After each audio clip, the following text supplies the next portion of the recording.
pelaku itu bukan pelaku tunggal kan, pasti ada aktor intelektualnya kan. Saya yakin. Yang menyuruh menyiram itu nggak mungkin dia ujuk-ujuk inisiatif kan. Iya. Sudah tahu nggak kira-kira siapa orang? Tahu. Ternyata korupsi di sekitar penegakan hukum itu betul-betul berbahaya. Gitu. Dan aktor-aktor itu ngeri banget ya. Mafia-mafia ini gitu.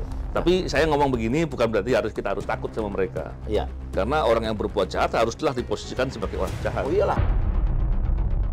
Dimasukkan pimpinan-pimpinan KPK yang bermasalah. Oke. Berarti termasuk pimpinan KPK sekarang bermasalah menurut Mas Taufik? Bermasalah.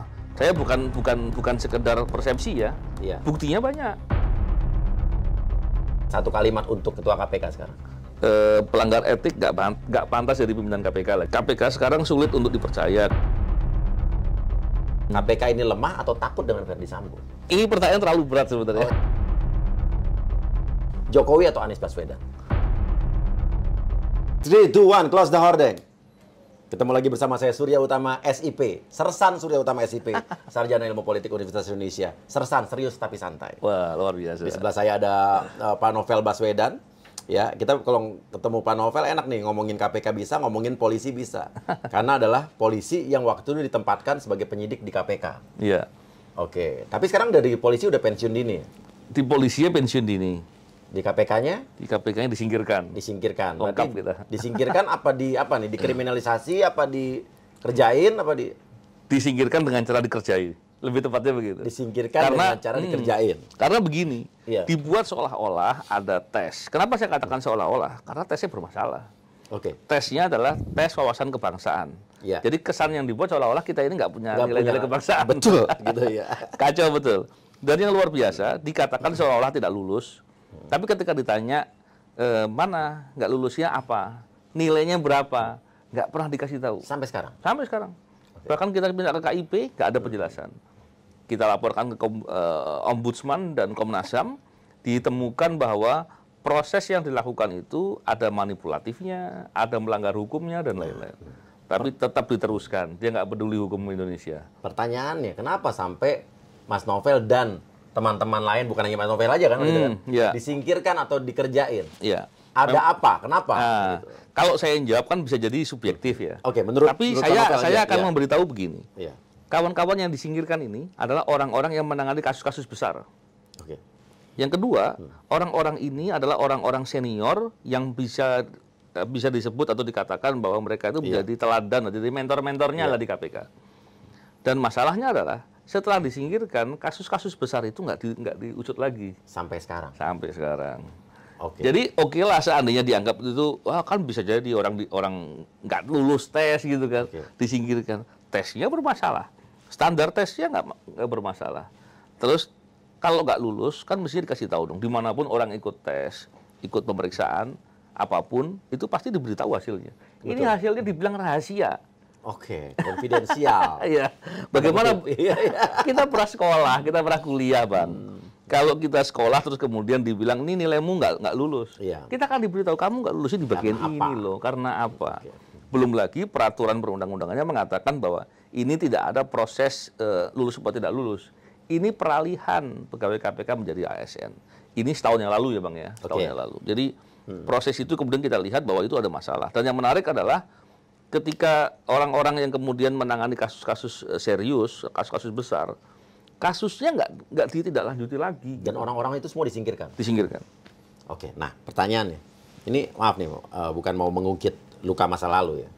Apa ada hubungan kasus-kasus besar itu dengan waktu itu kejadian tragedi disiram Pak Novel Baswedan disiram air keras di muka waktu habis sholat subuh itu ya? Iya, habis sholat subuh. Iya. Saya yakin sedikit banyak ada, walaupun kasusnya beda-beda. Iya. Karena waktu dulu 2017 itu kasusnya ada beberapa kasus tertentu.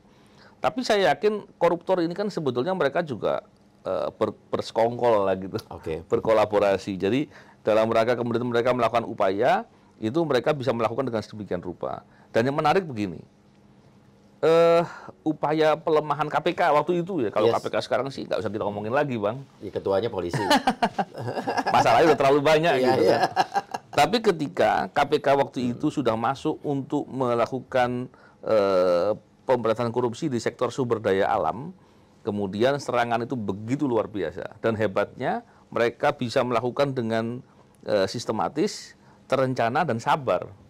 Bikin dulu pertama framing seolah-olah di KPK ada radikalisme, Oke. ada ekstremis atau macam-macam itu, Oke. Taliban. Teroris lah ya, ke arah sana lah ya. Dibikin tanpa menggunakan logika sebenarnya. Tapi itu dikampanyekan terus. Setelah sekian lama kemudian baru undang-undangnya diubah. Iya. Terus kemudian dimasukkan pimpinan-pimpinan KPK yang bermasalah. Oke. Mereka Berarti termasuk pimpinan KPK sekarang bermasalah menurut Mas Taufik? bermasalah. Saya bukan sekedar persepsi ya. Iya. Buktinya banyak. Iya. Beberapa di antara mereka bahkan sudah mendapatkan sanksi Iya. dalam suatu proses penghukuman. Iya. Tapi tetap jadi pimpinan. Oke. Nah, pertanyaannya nih, waktu kasus penyiraman air keras, Ya. sampai sekarang boleh ditanya nggak? Fungsi mata jadi yang sebelah kiri Yang kiri sekarang nih saya nggak bisa lihat sama sekali. Sama sekali nggak Udah bisa permanen. Yang tadinya setelah disiram air keras, kemudian saya dilakukan pengobatan, dioperasi yang kiri dengan operasi OOKP Iya. dan menjadi tumpuan penglihatan. Iya. Tapi setelah 2020 kemudian nggak bisa lihat lagi. Yang kanan tadinya memang nggak bisa diapa-apain, sekarang Oktober kemarin saya operasi. Saya operasi dengan operasi stem cell. Iya. Dan kemudian sekarang sudah mulai meningkat. Jadi sekarang ini saya lihat mukanya Bang Uya kelihatan Yang dengan kanan. mata kanan. Yang kanan. Kiri Walaupun tidak tadinya tak sama sekali. Tadinya sempat 5%, saya nggak cuma Oke. lihat. Oke. Saya lihat Bang Uya pakai lengan panjang nggak kelihatan waktu itu. Oh, pada itu sekarang udah bisa kelihatan. Sekarang udah kelihatan. Oke. Nah, pertanyaannya nih, Pak Novel. Kasusnya sampai sekarang waktu kasus penyiraman air keras tuh titik terangnya sudah jelas apa belum? Ya, memang kasusnya ada. Iya. Kasusnya dibawa ke pengadilan. Iya. Tapi saya nggak percaya dengan prosesnya. Kenapa? Oke. Karena prosesnya aneh, banyak yang bertentangan dengan fakta yang sebenarnya. Apa keanehannya? Contohnya, disebutkan bahwa saya itu disiramnya bukan pakai air keras katanya. Iya. Air aki yang dicampur air. Oke. Padahal di persidangan saya bilang, fakta bahwa ketika saya disiram air keras itu, Iya. beton, tempat saya jalan kan ada, bukan aspal tapi beton. Betul. Betonnya berubah warna. Karena pengaruh kimia Karena air keras pengaruh tersebut. kimia. Iya. Sebetulnya mudah kalau dibilang air aki campur air, coba ya disiram itu, berubah warna enggak? Nggak ada pasti. Enggak dilakukan. Iya. Dan pasti enggak. Dan yang kedua, orang yang menemukan sisa bekasnya dan kemudian menyimpan, itu mencium bau yang sangat menyengat. Air aki kan baunya nggak menyengat. Iya. Logika-logika itu kan kelihatan. Dan yang berikutnya adalah, saya ketika itu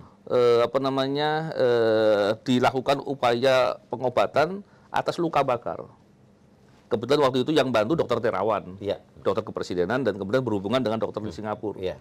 1 minggu saya dirawat di burn center, pusat luka bakar di Singapura, dan ditangani sama pakar luka bakar.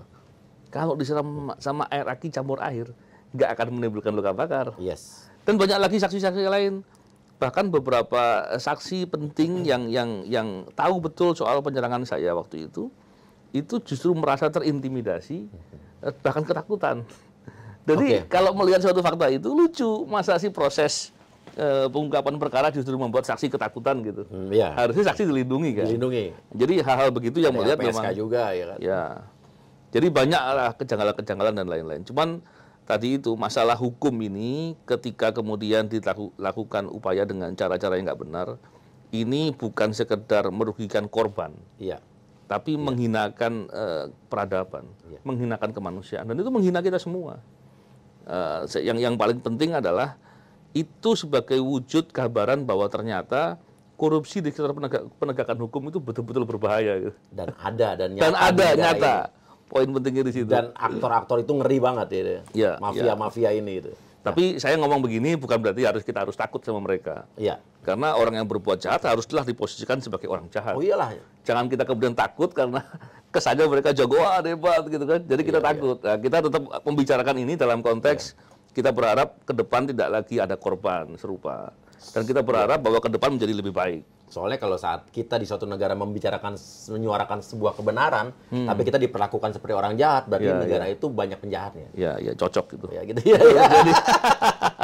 Oke, Pak Novel. Tapi sudah pelaku itu bukan pelaku tunggal kan, pasti ada aktor intelektualnya kan. Saya yakin. Yang menyuruh menyiram itu nggak mungkin dia ujuk-ujuk inisiatif kan. Iya. Sudah tahu nggak kira-kira siapa orangnya? Kira-kiranya tahu, tapi kan kita negara hukum ya. Iya, iya. Atau ada hubungan dengan buku merah? Masih ingat Bisa jadi. buku merah? Ingat. Iya, iya. Kaget saya bisa ngomong itu ya. Memang banyak kasus, dan saya menduga ya, ada beberapa kasus yang mereka kemudian berkolaborasi lah. Iya. Jadi kasarnya penjahat berkolaborasi gitu kan. Kacau nggak luar biasa. Oke. Berhubungan dengan impor daging?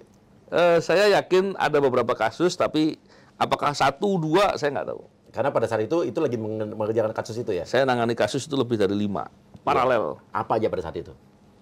Saya sebut nggak ya? Ya kan kita tidak menyebutkan salah satu penyebabnya, cuman saya ingin bertanya 5 kasus yang sedang ditangani pada saat itu. Ya, di antaranya kasus EKTP. EKTP. Oke. Terus saya dikatakan juga katanya sebagai apa ya? Walaupun saya bukannya nangani kasus buku merah, tapi orang-orang menyebut atau oknum-oknum tertentu menyebut bahwa saya adalah yang orang di belakang layar yang mendorong kasus buku merah diusut tuntas, kurang lebih begitu. Iya. Dan karena ada indikasi berkaitan dengan polisi juga ya? Iya. Nama-namanya jelas lah. Iya, aliran dana dan lain sebagainya. Aliran dananya ada. Iya. Dugaan aliran dananya ada. Oke. Dan ada kasus yang terkait dengan mafia hukum. Oke. Itu juga saya tangani. Terus ada beberapa kasus lain, saya lupa detailnya lah, kurang lebih itu. Itu yang besar-besar ya. Iya. Nah, kalau boleh tanya lagi, terserah Pak Novel mau jawab apa enggak. Cuman ini saya terus kejar nih. Kira-kira aktor intelektualnya sampai sekarang masih ada di apa ya? Masih menjabat tidak? Saya menduganya masih. Masih menjabat. Saya menduganya masih. Masih menjabat. Oke, artinya orang kuat sekali ya. Iya. Kalau dari keterangan Mas Uya gimana kira-kira? Bang Uya. Iya, saya ada di kepala saya, tapi saya nggak berani ngomong juga. Nanti off air aja ya. Nanti kita ngobrolin lagi. Iya. Oke, nah terus jadi intinya aktor intelektualnya itu ada sekarang masih menjabat ya, di pemerintahan ini. Iya, saya yakin ada. Oke, nah pertanyaannya lagi, Pak Novel, apa bedanya KPK zaman Pak Novel dengan KPK sekarang? Iya, sebetulnya bedanya jauh ya. Iya. KPK itu dulu ketika saya pertama kali masuk dan kemudian saya melihat harapan besar di sana. Kenapa? Karena pegawainya ada di sana dengan berpikir bahwa mereka ingin berjuang, bukan hanya sebagai pegawai atau pekerja saja. Itu nilai yang luar biasa. Dan yang kedua, di sana ada kondisi kerja yang egaliter. Walaupun kita menghormati dengan senior, dengan orang lebih tua dan lain-lain, tapi dalam konteks egaliter ini kita bisa betul-betul saling saling mengawasi. Yang dengan begitu kita bisa kerja profesional dan objektif dan jujur. Jadi tidak ada namanya di KPK itu bisa dikondisikan oleh 1-2 orang gitu. Ketika ada hal yang nggak benar, siapapun bisa berkomentar dengan profesional, dengan nilai-nilai objektif dan kejujuran. Nah, kondisi itu berubah. Terus satu lagi poin penting sebenarnya di KPK itu sangat menjunjung tinggi mengenai konflik of interest. Konflik of interest. Nah, sekarang masalahnya gimana nih? Ketua KPK sekarang polisi. Ya, dan bukan sekedar itu. Pergi naik helikopter. Ternyata yang biayai siapa, itu belum diusut tuntas. Terus ada kasus yang, contohnya ketika menjelang saya keluar itu, saya kemudian mendorong satu kasus yang melibatkan mantan penyidik KPK. Yang dari polisi dan kemudian kena kasus suap. Lebih dari 10 kasus yang dia mainkan. Uang yang diterima lebih dari 10 miliar. Dan dugaannya itu yang melibatkan masih ada melibatkan orang-orang lain dan itu nggak diusut. Tidak diusut. Terus ada lagi Lili Pintauli contohnya yang sekarang sudah mengundurkan diri. Dia menerima contohnya tiket untuk nonton MotoGP plus tiket pesawatnya dan hotelnya gitu ya. Dan itu sebetulnya yang diterima itu lebih dari dugaannya 12 ya. Tapi kemudian pertanyaan apakah Lili semua kan enggak? Pasti ada yang lain. Terus yang lainnya kok kenapa nggak diusut karena dia mengundurkan diri. Jadi kan pola-pola begini kan bahaya. Dia disuruh mundur biar aman. Khawatirnya begitu. Karena harusnya pengawas itu melihat bahwa di KPK itu harusnya ada prinsip zero tolerance. Kita nggak ada toleransi dengan penyimpangan sama sekali. Ini yang harusnya dilihat. Jadi ketika ada permasalahan diusut yang benar. Ketika nggak diusut, terus yang lain-lain kenapa kemudian ketika ini dihentikan, yang lain-lain jadi seolah-olah nggak ada kasus gitu. Terus yang satu penting lagi, di KPK itu semua kegiatan perjalanan dinas itu dibiayai oleh KPK-nya. Kalau ada diundang jadi pembicara contohnya, itu dibiayai oleh KPK. Sekarang tidak, dibiayai oleh yang undang. Ya. Bisa dibiayai oleh yang mengundang. Jadi itu akan menjadi pilihan nanti. Betul. Ketika diundang ternyata di sana mungkin dapat dari BUMN tertentu yang nilainya besar gitu, diundang sama masyarakat siapa gitu, kelompok masyarakat yang mungkin nggak ada pembiayaan, nanti akan memilih, pilih yang itu aja gitu kan. Ini jadi masalah gitu. Dan di KPK dulu kalau kita ada kegiatan kemanapun, kita tidak menerima apapun, bahkan makan segala macam pun kita harus pakai biaya sendiri. Nggak boleh ya, nggak boleh dibiayai orang lain. Nah, ini kan menjaga untuk tidak jadi konflik of interest. Nah, nilai-nilai itu sudah luntur, bahkan saya khawatir sudah mulai hilang. Sudah mulai hilang apa sudah hilang sama sekali? Kalau hilang sama sekali rasanya enggak lah. Enggak ya? Karena masih ada orang-orang yang masih baik. Oke.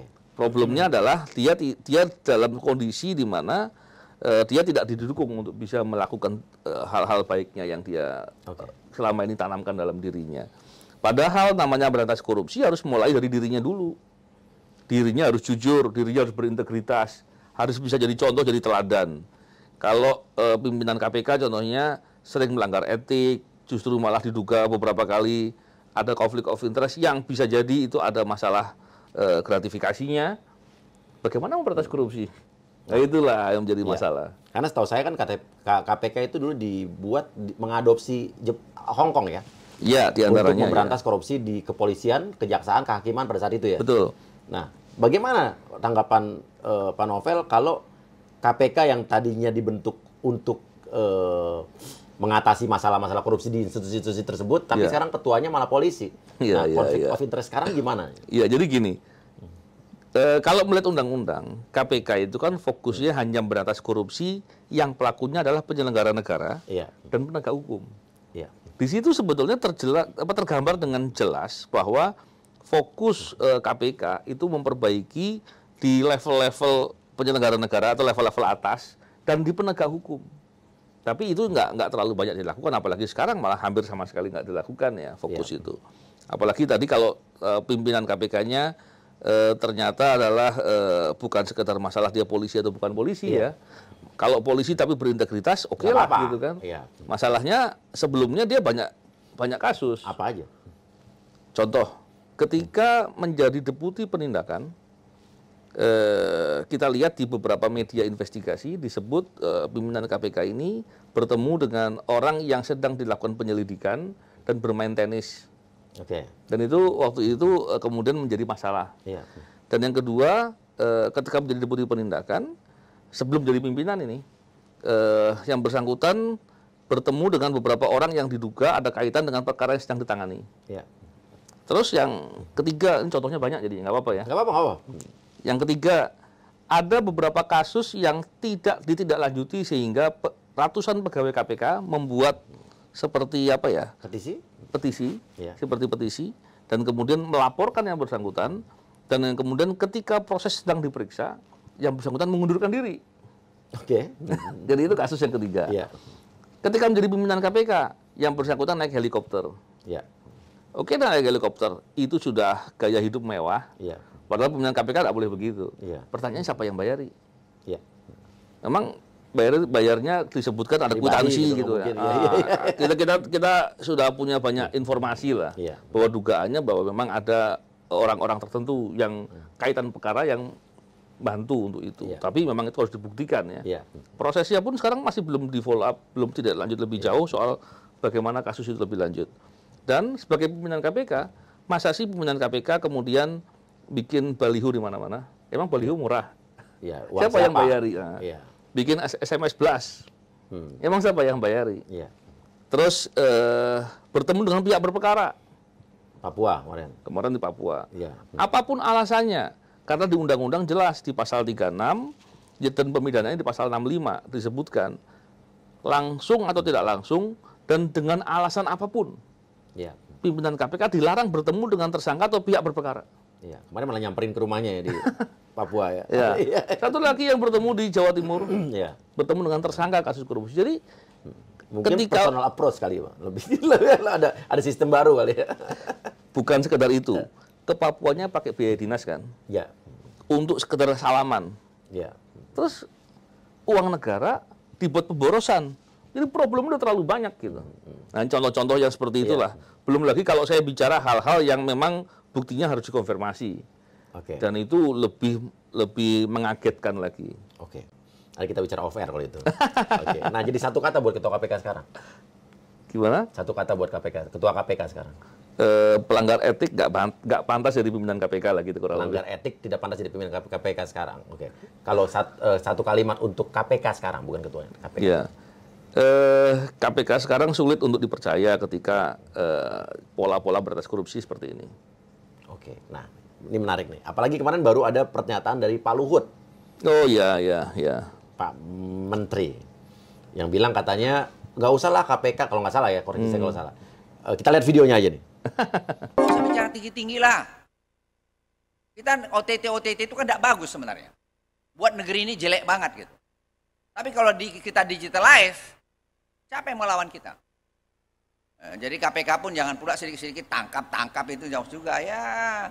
Lihat-lihat lah. Tapi kalau digitalisasi ini sudah jalan, menurut saya nggak akan bisa main-main. Jelek katanya oleh Kementerian Perhubungan, Pak. Tadi Opung bilang katanya OTT itu jelek bikin bangsa kita. Bukan jelek, yang buat jelek buat kita dong. Nah, karena kita bikin peluang ada OTT. Opung berarti itu diberhentikan kalau dulu. sudah mau digitalize kan nggak mungkin lagi OTT. Ya kan bagus kan? Opung terkait dengan Katanya nggak usah lah OTT katanya hidup-hidup sedikit. Kalau mau bersih-bersih di surga aja. Gimana tanggapan? Hidup-hidup sedikit itu kira-kira artinya apa kira-kira? Hidup sedikit maksudnya ya bolehlah sedikit-sedikit. Ambil sedikit. Mungkin bener nggak gitu? Iya. Ambil sedikit. Iya. Kita kan gini, ketika ada pembicaraan seperti itu, apalagi yang disampaikan adalah pejabat, seorang pemimpin, ya, pimpinan suatu Menko gitu. Iya. Ini tentu akan dijadikan pembenaran. Kita melihatlah fakta praktek korupsi itu terjadi di mana-mana gitu, dan banyak dan masif. Ketika kemudian ada pembenaran atau permisif seperti ini, saya yakin orang akan kemudian menjadikan pembenaran untuk berbuat korupsi lebih berani gitu. Jadi di satu poin itu masalah serius. Seharusnya bicara idealisme, bicara kebenaran itu memang harus disampaikan karena itu yang harus terus didorong dan diupayakan untuk dilakukan oleh para aparatur atau penyelenggara negara. Nah, ketika kemudian dibikin persepsi seperti itu menurut saya justru kayak membuka ruang gitu. Apalagi beberapa waktu yang lalu juga dibilang katanya korupsi itu koli pembangunan gitu kan. Iya, ada yang bilang gitu juga. Jadi kenapa sih kok selalu membuat pembenaran? Kenapa sih kok selalu membuat seperti itu? Saya khawatir pada saatnya nanti orang akan melihat ketika pembenaran itu banyak dilakukan, orang akan melihat bahwa korupsi itu ya suatu hal kelaziman. Kalau itu yang terjadi, dampaknya luar biasa. Apakah para pejabat itu nggak lihat dampak korupsi itu begitu luar biasa? Apakah dianggap korupsi itu suatu hal yang lumrah?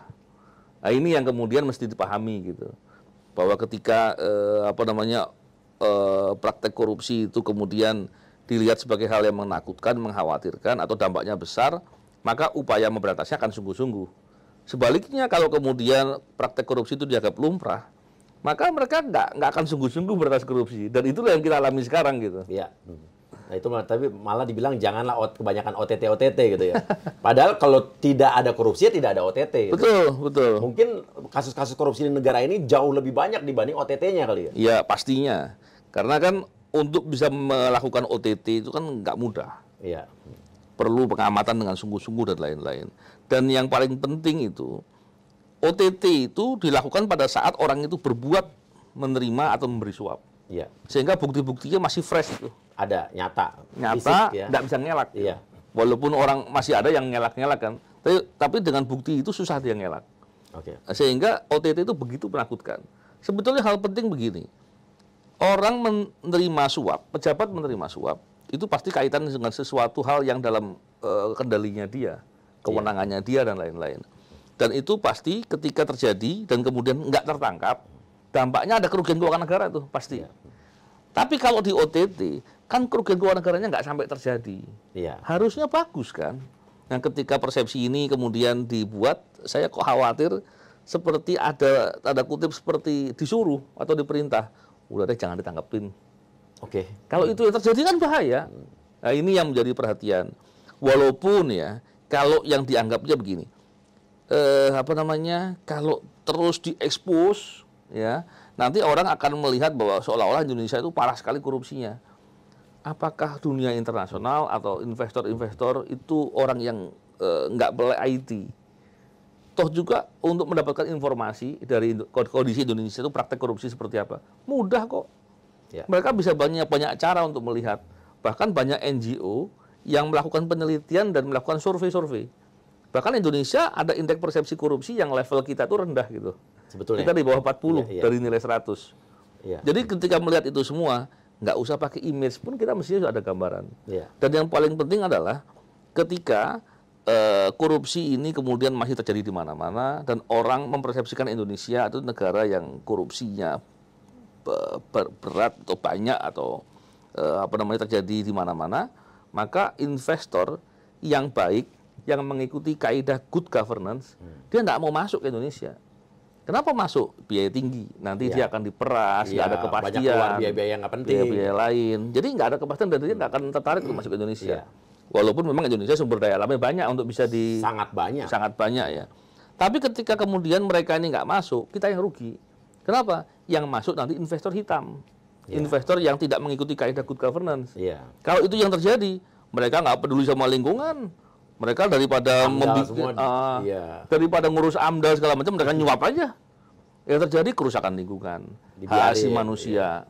Nanti kemudian ketika investor-investor pola begini, biasanya mereka kan nggak mau jangka panjang ya, pasti jangka pendek. Negara juga yang rugi. Akhirnya. Iya. Dan kemudian buruh-buruhnya atau pekerjanya tidak akan mendapat suatu proses berkarir atau proses penjenjangan yang baik. Mereka akan mendapatkan upah yang murah. Dan banyak lagi hal yang lain. Jadi ketika melihat seperti itu, memang penting untuk bagaimana kita melakukan upaya memberantas korupsi yang benar-benar. Kalau sekedar khawatir dengan citra, seharusnya yang dilarang atau diwanti-wanti adalah koruptornya. Jangan berbuat korupsi, kamu bikin negara kita susah. Jangan kau berbuat korupsi para pejabat kan gitu. Kamu bikin kita kemudian pemerintah sulit untuk melakukan pembangunan, sulit untuk mensejahterakan masyarakat, sulit untuk melakukan kemajuan. Kan itu harus dimarahi. Bukan OTT-nya yang disalahin kan gitu harusnya ya. Siap. Nah, jadi ini soal OTT nih. Apa tanggapan Pak Novel soal ada tudingan ya, yang bilang katanya KPK itu tebang pilih sama OTT. Jadi ya milih-milih gitu. Iya. Memang kalau dibilang tebang pilih ya, setiap perkara yang masuk memang harus dipilih. Iya. Kenapa? Yang pertama harus dilihat yang kelengkapan alat buktinya cukup. Iya. Yang kedua, prioritas mana yang mau ditangani? Karena KPK juga yang saya tahu tidak bisa menangani semua kasus korupsi karena hanya yang subjek hukumnya sesuai dengan perintah undang-undang. Artinya kalau bukan penyelenggara negara, bukan penegak hukum dan hal yang diatur lainnya, itu saya pikir KPK tidak akan bisa. Emang harus milih. Tapi kalau milihnya ternyata narjet ke orang lain itu nggak boleh. Tapi dengan sistem kerja di KPK yang waktu itu yang betul-betul egaliter dan bidang kerjanya pun dibagi-bagi. Contohnya di soal OTT itu yang handle adalah Direktorat Pengaduan Masyarakat, Direktorat Penyelidikan, Direktorat Penyidikan. 3 direktorat dan orangnya beda-beda. Sistem inilah yang saling mengawasi. Satu lagi Direktorat Monitor. 4 direktorat di kedeputian yang berbeda akan saling mengawasi dan itu bagus. Tapi kalau kemudian ada perintah yang bisa dilakukan dengan absolut, perintah yang kemudian bisa memaksa, ini yang bahaya. Dan itu yang nggak boleh. Nah, pertanyaannya nih, saya terpikir di otak saya. Menurut Pak Novel ya, prestasi KPK menangkap itu apakah sosok yang ditangkap adalah sosok besar? Apa jumlah nominalnya yang besar? Dua-duanya penting. Iya. Dua-duanya penting. Kalau sosok yang besar bukan sekedar sosoknya, tapi ketika dia tidak ditangkap, dengan sosok besar ini pastinya punya kewenangan besar dong. Maka dia bisa melakukan korupsi yang berdampak kepada masalah yang jauh lebih besar. Contohnya ketika dulu ketua MK gitu ya. Maka kalau dia tidak ditangkap waktu itu, maka dia bisa membuat putusan-putusan yang berdampak kepada hal-hal yang besar. Jadi besarnya bukan sekedar bangga karena kita nangkap orang itu, enggak, kita nangkap juga sedih gitu. Kok ada pejabat di level seperti itu masih berbuat korupsi. Tapi yang paling penting adalah bagaimana orang-orang yang kemudian ternyata berbuat itu bisa dihentikan saat itu dan kemudian menjadi pembelajaran. Dan memang seharusnya ketika ditangkap bukan sekedar ditangkapi saja, tapi ketika ditangkap pencegahan masuk. Iya. Perbaiki sistemnya, lakukan upaya-upaya agar orang tidak bisa berbuat korupsi lagi atau paling tidak sulit berbuat. Nah, ini yang harus dilakukan dan memang itu komprehensif. Begitu juga dengan pendidikannya. Jadi bukan sekedar cuma ditindaki saja, itu juga nggak baik juga. Menarik. Jadi intinya yang lebih penting adalah pencegahannya. Ya. Dan kalau bagi gitu berarti bukan hanya tugas KPK, kementerian-kementerian, para menteri juga harus sibuk mensosialisasikan bawahan-bawahannya, departemen-departemennya untuk ibaratnya jangan korupsi. Ya. Jadi gini, Bang Uya, kalau terkait dengan pencegahan di KPK itu ada fungsi koordinasi dan supervisi. Iya. Di mana karena KPK itu orangnya nggak banyak, maka seluruh kementerian lembaga itu diwajibkan untuk memberantas korupsi di lembaga atau tempatnya masing-masing. Dan dia melapor ke KPK. Iya. Nah, ini yang kemudian bisa dilakukan seperti Bang Uya tadi. Setuju. Nah, ketika dilakukan maka tinggal dilihat mana sih yang nggak efektif, Iya. mana sih yang perlu diperbaiki, mana sih yang perlu didukung. Nah, itu kita dilakukan. Bukannya malah bilang jangan OTT banyak-banyak gitu ya. Iya. Bukan, apalagi bersamaan dengan undang-undang yang disahkan soal hukuman denda dan hukuman kurungan korupsi kemarin ya. KUHP ya. KUHP ya, Iya, KUHP yang iya, disahkan. betul. KUHP sekarang ini juga banyak problematika itu.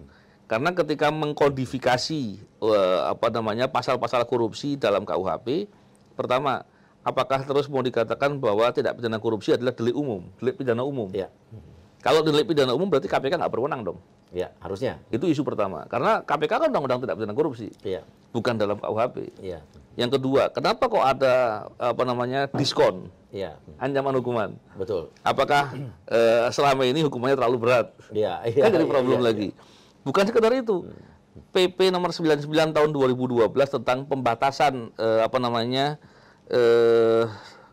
hak kepada narapidana tidak pidana korupsi juga sudah dihapuskan. Iya. Artinya yang selama ini orang koruptor ya, napi koruptor yang mereka kemudian tidak boleh dapat remisi, tidak boleh dapat pemotongan hukuman, sekarang boleh semua. Kok masih dapat diskon lagi? Iya. Pertimbangannya apa? Kan gitu. Harusnya kayak Cina ya. Ya kalau kan soal hukuman mati banyak perdebatan. Itu Ya. secara terlalu sadis ya. Atau mungkin at least gini kali. Bagaimana kalau semua koruptor dicabut hak politiknya dan Bagus. tidak boleh lagi berpolitik. Ya. Termasuk keluarganya, istrinya, suaminya atau anaknya. Iya. Mungkin ada sanksi sosialnya juga ada. Ini mungkin Iya. mereka berpikir dua kali kan. Memang begini, Bang. Iya. Kalau terkait dengan orang berbuat korupsi, Iya. orang itu kan berhitung. Orang berbuat jahat ya, dia berhitung probabilitasnya dia ketangkap seberapa besar. Iya, yang didapat berapa? Iya, yang didapat berapa? Dan kira-kira kalau dapat kira-kira apa yang dia dapat ini uangnya Iya. akan ditarik apa enggak? Iya. Tapi kalau hukuman itu dilakukan dengan konsisten, artinya ada kepastian, ada kesegeraan. Orang kalau berbuat korupsi akan segera ketangkap Dan dipilotkan. dan dipilotkan. Iya. Maka orang nggak berani. Tapi kalau tadi orang berbuat korupsi ternyata apa yang dia dapat itu belum tentu akan ditarik. Kalaupun ditarik nggak semuanya Iya, gitu. masih sisanya banyak. Sisanya banyak, ngelaknya bisa, bahkan bisa mengatur agar sanksinya bisa dapat keringanan. Saya kira orang akan termotivasi untuk berbuat korupsi. Masih bisa menjabat lagi, masih bisa nyalek Jabat lagi. nyalek lagi. Jadi ini yang harus diperbaiki sehingga orang berhitung. Berbuat korupsi, wah resikonya terlalu berat, nggak mau, kan gitu. Setuju nggak kalau mantan koruptor nggak boleh nyalek lagi? Setuju, Nggak boleh nyalon jadi bupati, gubernur? setuju. Karena begini, Iya. orang berbuat korupsi itu dia berkhianat. Iya. Dia berkhianat dengan negara. Karena negara ngasih amanah, ngasih kewenangan untuk dia bekerja benar. Dia khianati. Oke. Ketika dia khianati dan dia dapat hukuman, orang berkhianat masa mau dikasih amanah lagi? Betul. Ya, masalah itu jadi ya. Nah, Pak Novel, apa tanggapan Pak Novel soal Ketua KPK yang bilang bahwa yang ketangkap OTT itu lagi apes aja katanya? Iya, memang beberapa waktu yang lalu saya bahas itu di podcast, Bang. Iya. Saya ada podcast kan, Iya. podcast Novel Baswedan. Saya bilang bahwa ketika pimpinan KPK itu mengatakan bahwa yang ditangkap itu apes, maka kenapa yang dia katakan ini sama dengan selama ini koruptor selalu ngomong begitu? Iya. Apakah dia diminta oleh koruptor ngomong begitu? Iya. Nah, pertanyaannya itu. Oke. Kalau saya lebih berpikir, kalau itu betul pimpinan KPK mengatakan seperti itu, sebaliknya justru negara kita apes punya pimpinan KPK seperti itu. Iya. Jadi kacau itu, kacau luar biasa. Iya. Nah, terus menurut Pak Novel kira-kira di dalam KPK itu ada koruptor nggak? Dari beberapa kasus, nah, ini kalau bicara koruptor ini menarik ini Bang. Saya ingat perkataannya Cak Lontong. Iya. Gimana? Gimana? Cak Lontong bilang waktu itu di acara stand up kalau nggak salah. Dia bilang bahwa koruptor itu dengan orang yang berbuat korupsi itu berbeda. Orang yang berbuat korupsi belum tentu koruptor, katanya. Saya masuk akal juga. Kenapa? Dia menjadi koruptor kalau ketangkap. Oke, benar juga. Kalau nggak tertangkap, bisa jadi dia pejabat. Iya. Jadi bicara tadi di KPK ada koruptor apa tidak? Ada yang korupsi nggak kalau nggak? Ada beberapa yang diusut dan tertangkap kasus korupsi. Iya. Apakah ada temannya yang lain? Dugaannya masih ada. Oke. Jadi ketika bicara masih ada, bisa jadi ada. Tapi apakah dia mendominasi dalam suatu proses? Belakangan ini saya menduganya dia kayaknya punya ruang nih. Iya. Ini yang mesti kita harus kritisi karena kita nggak mau KPK kemudian terus dilemahkan dan upaya memberantas korupsi terus dikebiri. Ini yang nggak boleh, yang rugi kita. Oke, menurut Pak Novel sekarang KPK sekarang udah lemah? Apa memang sengaja strukturnya dibikin lemah? Maksudnya dilemahkan apa memang melemahkan diri sendiri sekarang? Dua-duanya, Bang. Oh gitu, iya. Awalnya dilemahkan. Iya. Tapi ketika pimpinan KPK-nya kemudian orang-orang yang kemudian sejak awal catatannya terlalu banyak untuk dikatakan sebagai bermasalah, mereka bisa jadi melemahkan diri. Iya. Saya lagi melihat jangan-jangan KPK sedang pada taraf kritis di ICU ini. Oke. Itu yang bahaya. Tapi kita tetap harus taruh harapan. Iya. Kita berharap ke depan ada perubahan dan kemudian pemberantasan korupsi itu menjadi isu yang strategis agar kita bisa mendorong koruptor itu ditangkap. Kapok, nggak berbuat lagi gitu lah. Gitu ya. Nah, oke. Sekarang kita beralih ke kasus Sambo. Oh iya. Verdi Sambo. Belakangan waktu terakhir ini Pak Novel sudah berbicara dengan kasus Sambo. Iya. Kalau saya akan mencoba memulai dari kasus dugaan TPPU dulu. Karena kemarin di sidang ada rekening para ajudan yang yang ratusan juta dibilang buat sekolah anak, biaya keperluan sehari-hari. Sampai ada kemarin berita bahwa ada uang hampir 100 triliun di rekening almarhum Joshua yang sempat dinyatakan itu adalah kode blokiran, tapi kemarin di channelnya Aiman bilang bahwa transaksi itu pernah ada. Nah, gimana? Ini KPK nggak atau PPATK nggak? Kenapa nggak ada action sih? Gitu? Minimal menginvestigasi atau mungkin kan gampang sekali sebetulnya. Gimana Pak Novel? Memang begini, kalau bicara terkait dengan tadi ada uang yang kemudian polanya seperti disamarkan menggunakan nama orang lain. Itulah salah satu pola kejahatan pencucian uang. TPPU, Itulah upaya untuk menyembunyikan asal-usul. Itu kan poin utamanya di situ, kejahatan pencucian uang. Pertanyaannya tadi yang dibilang kenapa KPK-nya nggak mengusut dan kemudian PPATK. Saya tahu betul dengan kawan-kawan di PPATK. PPATK itu bekerja seperti intelijen. Saya yakin mereka sudah bekerja. Cuman datanya nggak mungkin dipublikasi. Cuman lembaga penegak hukum yang diberi laporan, ya itu berjalan apa enggak, masalahnya seperti itu. Kalau KPK kemarin kan mengatakan bahwa sulit mengkonfirmasi dan lain-lain, ini yang saya kok nggak yakin ya. Masa sih mengkonfirmasi yang itu adalah kerjaan sehari-hari sulit gitu. Padahal canggih banget KPK kan, ya kan. Dan tidak masuk akal. Jadi saya pikir kalau kemudian ada praktek-praktek korupsi, itu biasanya akan semakin lama semakin membesar dan kemudian bisa berbuat kejahatan macam-macam di antara lain kasus seperti ini. Seperti itu, Bang. Dan kalau menurut Pak Novel kira-kira apa yang harus dilakukan sebetulnya sebagai mantan penyidik KPK, sebagai pensiunan polisi juga ya? Sebenarnya mudah kalau melihat dengan pola seperti ini. Karena kan data-data keuangan kan terlihat dan kemudian apalagi ada indikasi kaitan dengan kejahatan-kejahatan tertentu, maka kita bisa tarik dari sana dan di situ kemudian akan tergambar pola-pola uang ini sumbernya dari mana. Dan ketika itu dilakukan pemeriksaan akan kelihatan. Satu lagi tadi yang dikatakan yang uang 100 triliun ya. Kalau menurut saya, kalau memang itu ada, pastinya akan mudah untuk melihat. Atau pernah ada? Iya, pernah ada. Karena jejak transaksi keuangan itu kan bisa diurutkan, ya, bisa dicek. Tapi kalau saya pribadi, apakah itu uangnya langsung transaksi keuangan 100 triliun? Mungkin enggak lah.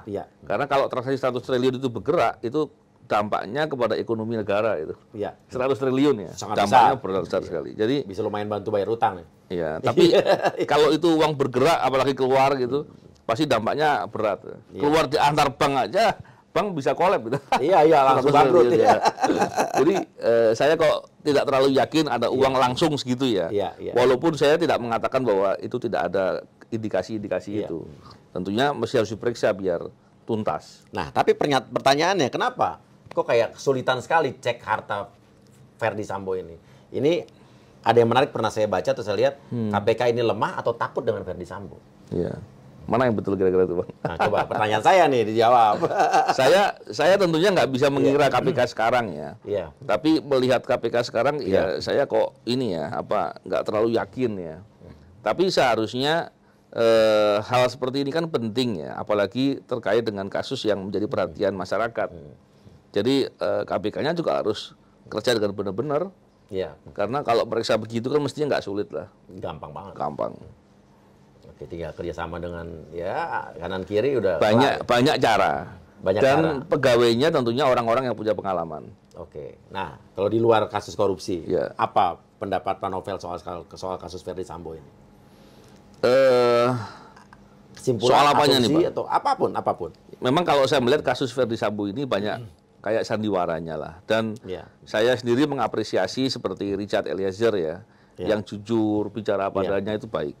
Karena mestinya kasus ini kan kasus yang nggak rumit lah.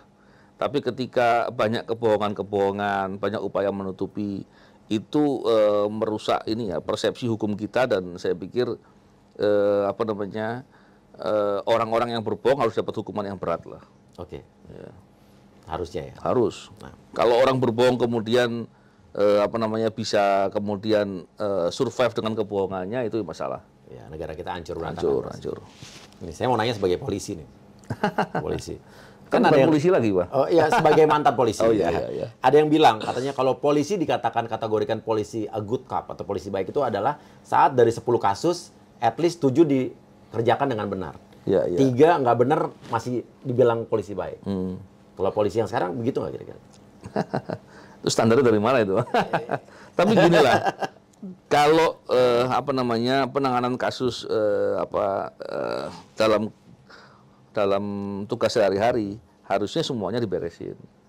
Cuman memang dalam keadaan tertentu ada restoratif justice ya. Iya. Karena kalau bicara penegakan hukum itu kan tentu kita harus melihat ada nilai-nilai yang berkembang di tengah masyarakat. Iya. Karena keadilan kan betul-betul relatif gitu ya dalam keadaan tertentu. Walaupun dalam hal yang sifatnya penegakan hukum formal memang jelas harus formal juga prosesnya.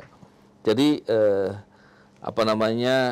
kalau saya ya seperti tadi, kalau kemudian kita membuat pembenaran, oh bolehlah kalau ditangani 70% saja gitu kan. Nanti lama-lama akan lebih berat. Ya, kita bilang semuanya harus ditangani dengan benar. Soal kemudian ada penyimpangan-penyimpangan dan lain-lain, maka prosesnya mesti harus dilakukan penegakan hukum yang benar.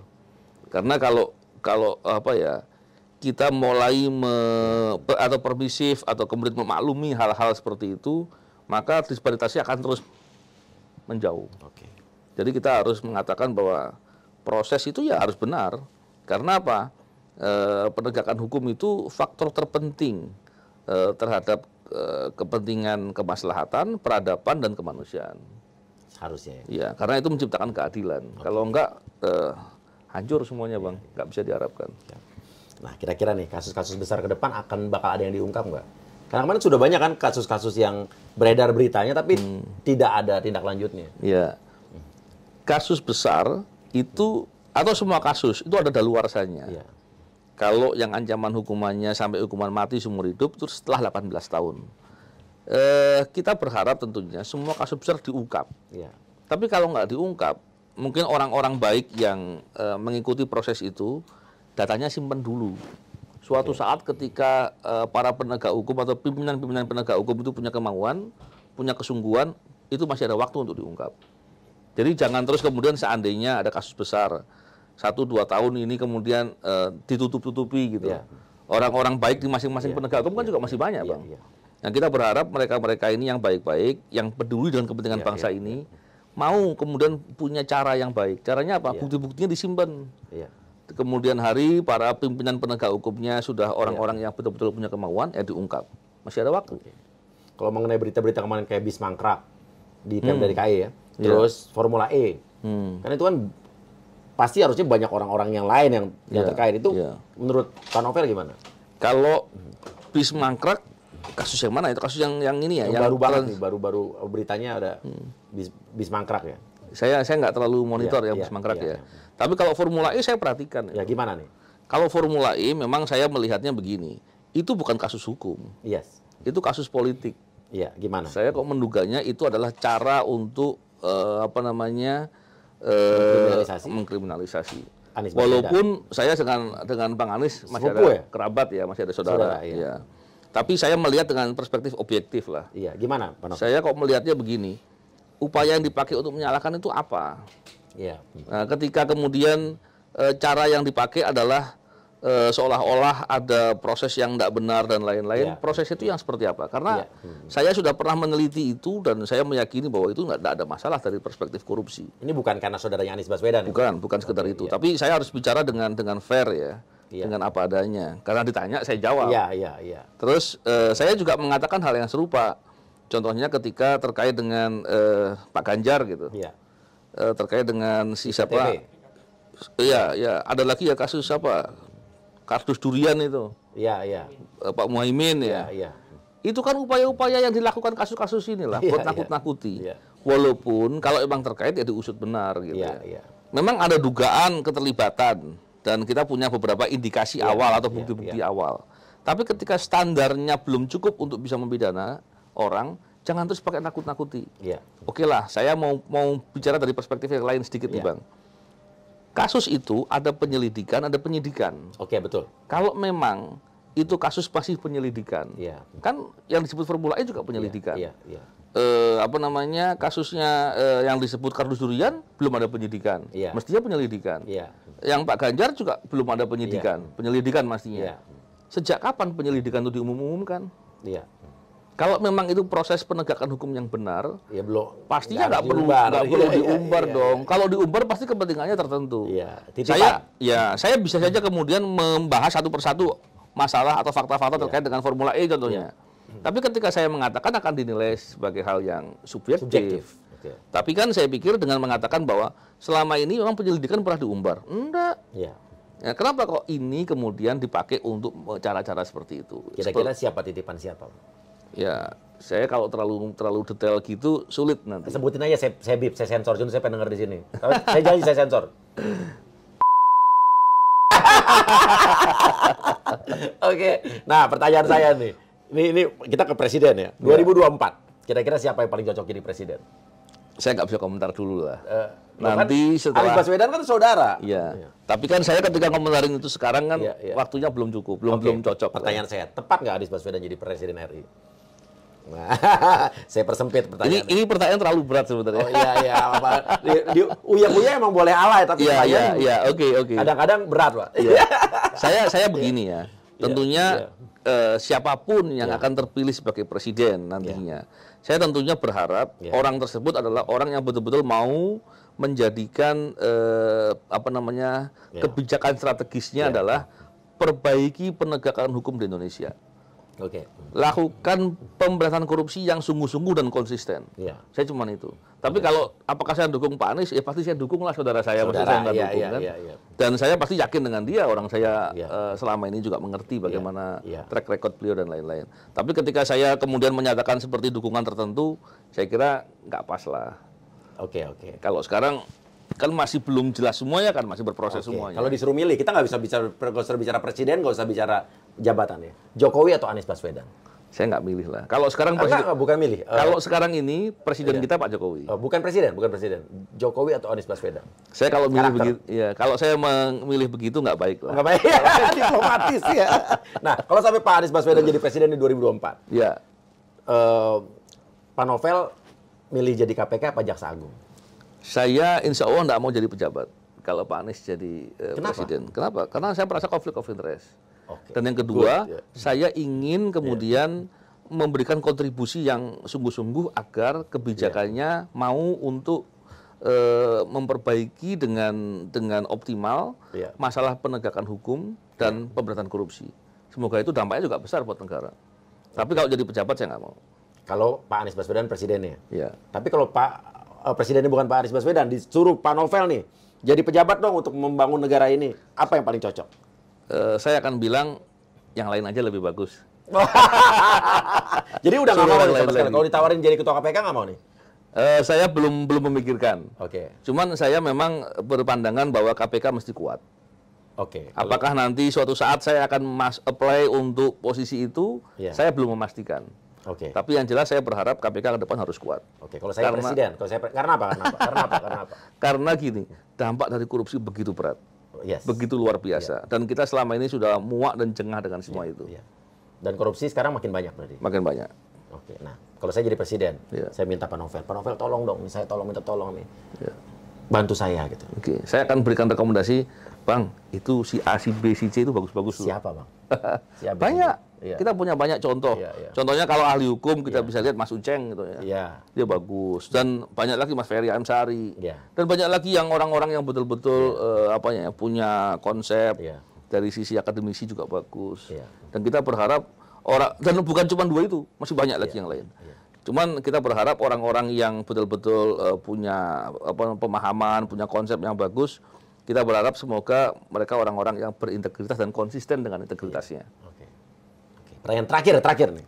Kalau andai kata nih ya, Pak Novel ketua KPK, di era terserah deh, mau di 2026 di negara Konoha atau di mana gitu. Terus presidennya nanti korupsi gitu. Berani nggak? Presidennya korupsi. Iya. Misalnya Harus KPK. berani. Ah. Kalau gini, kalau presidennya korupsi, maka prosesnya adalah dorong pembuktian itu ke Mahkamah Konstitusi. Dan kemudian presidennya harus di-impeachment dulu Iya. melalui DPR setelah hasil dari Mahkamah Konstitusi. Tapi kalau ketua KPK-nya untuk mengusut korupsinya setelah proses itu dilakukan harus berani dan nggak ada alasan nggak berani. Pak Novel berani. Kalau saya jadi pimpinan KPK-nya, saya pasti berani. Dan kalau nggak berani, mending pulang tidur, jangan jadi pimpinan KPK. Oke, ya, luar biasa ya. Nah ini kayaknya mau masuk tahun politik 2024 bakal panas, 2023 juga bakal panas ya nanti ya. Ya tadi saya nggak berhasil, pertanyaan saya nggak berhasil dijawab ya, Jokowi atau Anies Baswedan ya. Kalau pertanyaan saya Anies Baswedan atau Ganjar? Saya nggak bisa menentukan sekarang, artinya saya nggak mau komentari dulu, karena kalau saya komentari itu nggak baik lah. Oke. Kalau di Anies Baswedan nggak ada nih, Ganjar atau Prabowo? Saya nggak tentukan Tetap siapa juga siapa. Tetap ngotot nanya aja ya. Siap, Pak Novel. Oke. Luar biasa, saya bingung manggil Mas apa Pak gitu tadi ya. Tapi kita Panggil pengen- Novel boleh. Iya, Mas aja ya, kayak kita juga nggak jauh-jauh beda umurnya ya. Iya. Lahir tahun berapa? Saya 77. 77, 75. Oh, saya manggilnya Dek Novel. Saya lebih tua 2 tahun gitu ya. Iya. Oke, terima kasih. Dan ini kemarin sempat ditawarin lagi ke polisi, balik lagi. Saya di polisi sekarang Iya. diminta oleh Pak Kapolri untuk menjadi Satgasus Pencegahan Korupsi. Oh, saya pikir Satgasus Merah Putih, bukan? Ya, udah nggak ada itu ya. Satgasus Pencegahan Korupsi ini Mau. memang akhirnya saya harus mau karena saya melihat penyingkiran dari KPK ini disematkan stigma Iya. yang buruk-buruk semuanya, Iya. dan itu jahat sekali. Iya. Dan saya kan nggak sendiri, ada Iya. banyak teman-teman Iya. yang lain. Jadi ketika kami kemudian sebagian besar masuk ke sana, harapannya semoga kawan-kawan ini nggak terstigma hal yang buruk dan itu akan berdampak kemana-mana. Tugasnya apa jadi? Tugas saya melakukan identifikasi, melakukan upaya-upaya pencegahan, monitoring, dan banyak lagi yang lain. Tidak kontraproduktif dengan KPK nanti? KPK punya fungsinya itu, Iya. kita juga punya fungsi yang lain. Cuman kita tidak sedang berjalan bersama-sama dengan KPK. Kita berjalan sendiri. Sendiri, independen. Ya. Kami berjalan tentunya mendukung kementerian lembaga untuk bisa melakukan upaya-upaya yang lebih baik lah. Oke, nanti kita tinggal lihat. Ini bukan nanti jadi kayak BNN sama narkoba divisi narkoba di kepolisian, Iya, bukan? iya. Bukan. Kami tentunya sementara, Iya. namanya Satgasus juga bukan struktur Iya. ya. Dan kami karena di Polri belum ada satuan kerja yang bertugas di bidang pencegahan korupsi belum ada. Pencegahan korupsi. Pencegahan korupsi belum ada. Mungkin ini lebih bagus ya, pencegahan korupsi. Dibanding kita bicara nangkepin koruptor, pencegahan korupsi mungkin itu yang harus Iya. Oke, terima kasih banyak Pak Novel. Sama-sama. Sehat selalu. Iya. Salam buat keluarga, salam buat rekan-rekan juga di Satgasus Satgasus Pencegahan Korupsi. Korupsi. Ya. Terima kasih banyak. Kasih komen. Dan komen apa aja. Wassalamualaikum warahmatullahi wabarakatuh. Assalamualaikum warahmatullahi wabarakatuh. Lo banyak gaya, lo emang banyak gaya. Cuma bisa konferensi pers, mending lo ke laut aja. Gue nggak rugi, lo katain bukan artis. Duit lo juga pas-pasan, tapi so pengen jadi Hotman Paris.